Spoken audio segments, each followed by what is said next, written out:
Nagdulot ng matinding abala sa trapiko ang isang aksidente sa N. Espiritu Street, Barangay Canyogan, Pasig City, madaling araw ng Hunyo 12. Matapos tumagilid ang isang 10-wheeler truck na may kargang buhangin at may plakang DQY 197.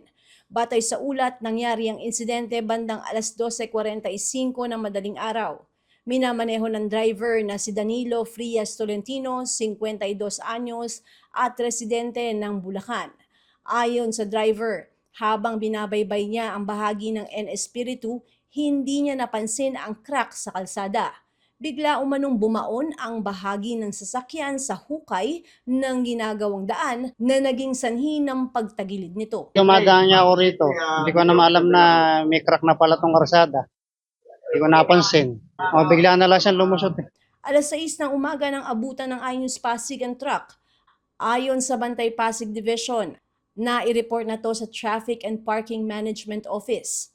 Dahil sa bigat ng kargang buhangin, hindi kinaya ng pansamantalang steel plate na tumatakip sa hukay, kaya bumigay ito at tuluyang nalubog ang harapang bahagi ng truck. Naabot ako na lang nakaganto yung truck. Inalam ko muna kung bakit anong nangyari dito. Andiyan doon na yung driver, agad kong pinuntahan. Tapos tumawag ako doon sa base namin para tumawag nung Pasig City para maano sa PPM mo. Kasi makaka-obstruct ng traffic to. Bali, motor lang makakadaan dito, tsaka bisikleta lang. Mabuti nila, walang pasok ang masigante ngayon. Bali, ang mangyayari po niyan, sir, pupunta mo naman ng TPM mo yan. Kakausapin yung ano ng may-ari nito. Actually, may laman to eh. Mahirapan silang iyaya o tatawag ng towing. Matagal na to may butas dito. Tinakpan nila yung kapiraso do, pero yung hindi na kayanan. Kasi truck to eh. Talagang lulubog talagang yan. Wala namang nasaktan o nasugatan sa insidente. Magkakatuwang ang TPMO, barangay, construction crew at LGU sa pag-alis sa truck. Bandang alas 11:45 ng umaga nang ito ay tuluyang naialis.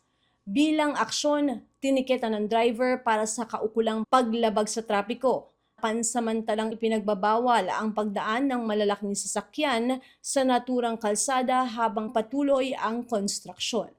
Ang insidente ay pinangasiwaan ni Richard de los Reyes ng TPMO. Ako si Luan Peñano para sa latest ng iNews Pasig.